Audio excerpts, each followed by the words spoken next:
ಕಾಸರಗೋಡಿನ ಮುಂಡಿತಡ್ಕ ಪಳ್ಳಂ ರಸ್ತೆಯ ಬೊಳ್ಕನಡ್ಕ ಎಂಬಲ್ಲಿ ಚಾಲಕನ ನಿಯಂತ್ರಣ ತಪ್ಪಿ ಕೆಂಪು ಕಲ್ಲು ತುಂಬಿದ ಲಾರಿಯೊಂದು ಉರುಳಿ ಬಿದ್ದಿದ್ದು ಘಟನೆಯಲ್ಲಿ ಓರ್ವ ಮೃತಪಟ್ಟು ಇಬ್ಬರು ಗಾಯಗೊಂಡಿದ್ದಾರೆ.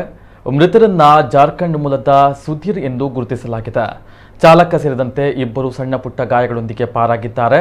ಅವರನ್ನ ಅರ್ಜುನ್ ಮತ್ತು ಅಜಯ್ ಎಂದು ಗುರುತಿಸಲಾಗಿದೆ. ಬೊಳ್ಕನಡ್ಕ ಅಂಗನವಾಡಿ ಸಮೀಪದ ತಿರುವಿನಲ್ಲಿ ಚಾಲಕನ ನಿಯಂತ್ರಣ ತಪ್ಪಿ ಲಾರಿ ಪಲ್ಟಿಯಾಗಿದೆ. ವಾಹನ ರಸ್ತೆ ಬದಿಯ ಗೋಡೆಗೆ ಡಿಕ್ಕಿಯನ್ನು ಹೊಡೆದು ಉರುಳಿದೆ. ಲಾರಿಯಡಿ ಸಿಲುಕಿದ್ದ ಸುಧೀರ್ನನ್ನ ಸ್ಥಳೀಯರು ರಕ್ಷಿಸಿ ಆಸ್ಪತ್ರೆಗೆ ಸಾಗಿಸಿದರೂ ಕೂಡ ಚಿಕಿತ್ಸೆ ಫಲಕಾರಿಯಾಗದೆ ಮೃತಪಟ್ಟಿದ್ದಾರೆ. ಈ ಸಂಬಂಧ ಬದಿಯಡ್ಕ ಠಾಣೆಯ ಪೊಲೀಸರು ಪ್ರಕರಣವನ್ನು ದಾಖಲು ಮಾಡಿಕೊಂಡಿದ್ದಾರೆ.